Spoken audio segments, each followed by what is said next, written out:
Blaming our students, why children are more anxious, aggressive, and shut down than ever, and what we can do about it.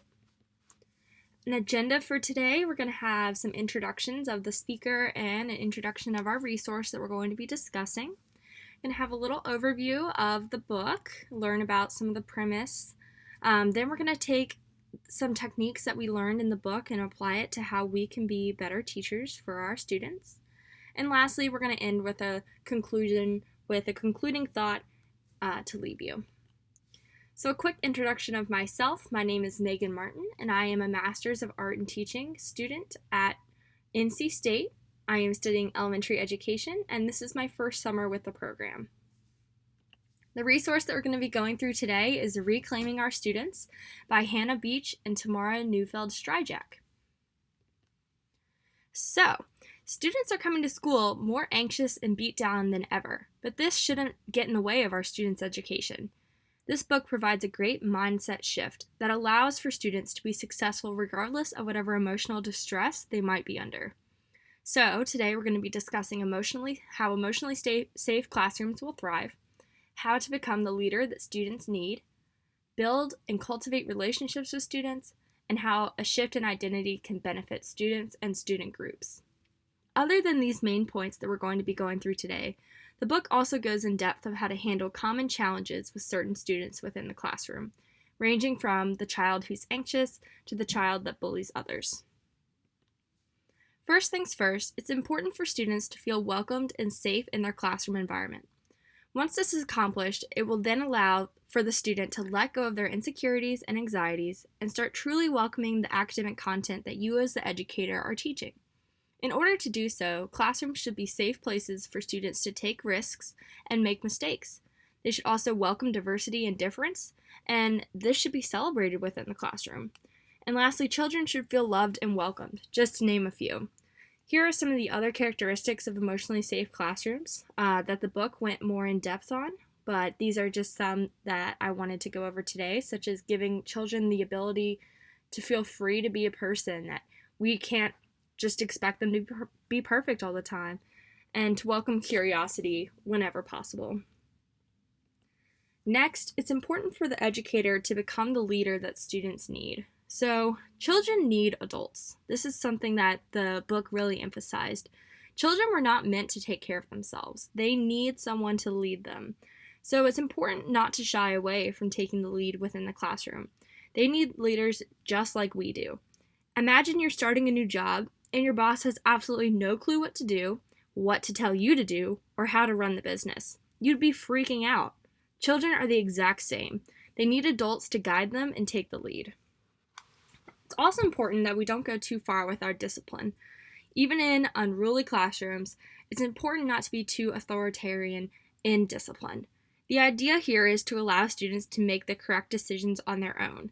Sure, with enough force, we could get a student to do what we want. However, it's better to show warmth and then safety, which allows students to shift on their own. So following up on that, again, warmth over pressure. Children can pick up on our caring in part thanks to their ability to see our warmth. So don't take warmth the wrong way. Warmth is worn differently by different teachers.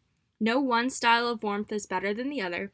Children just need to be able to feel its presence to feel safe and accepted within the classroom.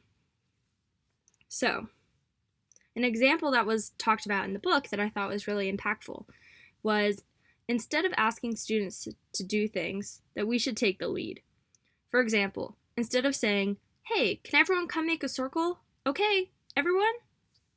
As opposed to saying, warmly of course, "Everyone come to the center of the room, sit down in a circle, it's time for morning meeting." It's also important to build and cultivate relationships. So there's a power in collecting our students. Collecting a student means that you're making a conscious effort to connect with the child so that they feel comfortable. It's not getting a student's attention. It means building the relationship with the student. Once the student knows that you are on their side, then they will take to your direction way easier than they would if they were just not connected with you on an emotional level. So this means just telling them that you care. And ways that you can do that include something that the book discussed as matchmaking. So it's building community within a school. So for example, you could introduce a student to another teacher or say another student if you knew that they had something in common. Additionally, you could correct student behavior in private to avoid public embarrassment, and honestly just simply tell them that you are on their side and that you care about them and their success. That means the world to our students. So, have we ever stopped to consider that children have been labeled as quote unquote bad students, or that's just a quote bad class? They're actually just stuck in these roles because they haven't really been given the chance to get out. Students start to embody all the negatives that they're told, and then they begin to believe that this is who they are. So it's important for us to shift students' identity. Don't look at it as the same old, same old. So an example that the book gave that I thought was a really great way to explain this is changing how you frame a situation. So instead of emphasizing what went wrong, you would emphasize what went right. So for example, you have a student that forgets his homework constantly. You as the teacher have worked with the student to come up with solutions to the problem, and the student does really well for the next couple weeks. However, one day he forgets his homework again. So a negative way to address that would be, really, James, again? That would be negative, telling him that he's still a bad student or that he embodies that bad mindset that he feels stuck in.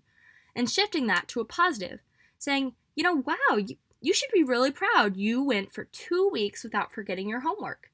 And then the student might consider themselves as someone who doesn't forget their homework. They say, yeah, you're right. I am a good student and I did really well for 2 weeks. So just to leave you on a concluding thought, communities are where you can be yourself in a culture of togetherness. And this quote really stood out to me when I was doing the reading for this webinar, was that students want to be in community, and our classrooms are communities within themselves.